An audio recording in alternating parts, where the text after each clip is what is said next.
नमस्कार, मैं सैयद अख्तर श्री अरविंदो सोसाइटी की ओर से आपका बहुत बहुत स्वागत करता हूं। हम आज शिक्षा में शून्य निवेश नवाचार कार्यक्रम ZIIEI द्वारा संकलित एक रोचक नवाचार के बारे में आपको बताएंगे। हम इनोवेटिव पाठशाला के अंतर्गत मध्य प्रदेश राज्य के कक्षा 5 की हिंदी भाषा की पुस्तक भाषा भारती के पाठ 22 उन्नत खेती उत्तम खेती के एक नवाचार प्रश्न बैंक का इस वीडियो में क्रियान्वयन करेंगे।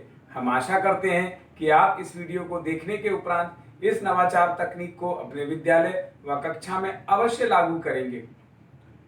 प्रस्तुत पाठ का सारांश ये है कि पाठ उन्नत खेती उत्तम खेती एक ग्रामीण जीवन शैली पर आधारित है। इसमें ग्रामीण परिवेश में घटित होने वाली घटनाओं का सुंदर चित्रण किया गया है। नवाचार की नवीनता के रूप में इस नवाचार की उपयोगिता यह है कि कक्षा में छात्र स्वयं ही अपने सहपाठियों के साथ मिलकर अलग अलग तरह के प्रश्नों का निर्माण करते हैं। इससे उनकी मौलिकता का तो पता चलता ही है, साथ साथ पाठ का पुनः अध्ययन और उसे लंबे समय तक याद रखना आसान होता है। इस नवाचार के क्रियान्वयन प्रक्रिया के अंतर्गत शिक्षक पढ़ाए जा रहे पाठ की कॉन्सेप्ट के पुनः अध्ययन की सहायता से समानार्थी शब्दों, प्रत्यय व संधि विच्छेद आदि से पाठ के प्रश्न बनाने की समझ विकसित करते हैं। इस नवाचार की एक विशेषता यह है कि इसमें किसी भी प्रकार के पूर्व प्रबंधन की कोई आवश्यकता नहीं पड़ती, परंतु प्रश्न बैंक बनाने के समय शिक्षक छात्रों को कुछ निर्देश अवश्य देते हैं। जैसे शिक्षक उनको 7 समूह में बांट देते हैं। प्रत्येक समूह से एक प्रतिनिधि होना चाहिए। प्रतिनिधि सभी प्रश्नों को संकलित करके प्रश्न बैंक तैयार कराएगा। समूह चाहे तो प्रश्नों की अदला बदली कर सकते हैं।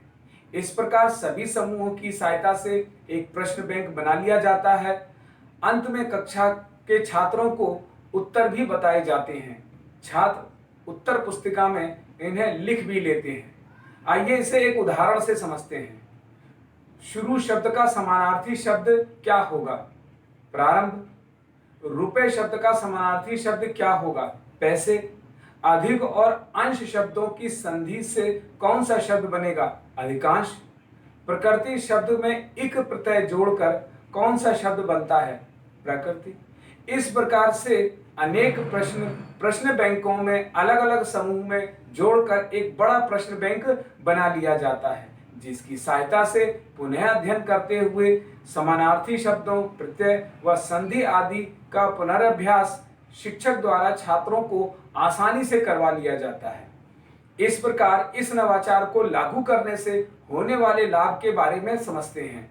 प्रश्न बैंक बनाते हुए जो संवाद करते हैं, उससे उनकी भाषा और स्कूली भाषा के बीच एक सेतु का निर्माण होता है।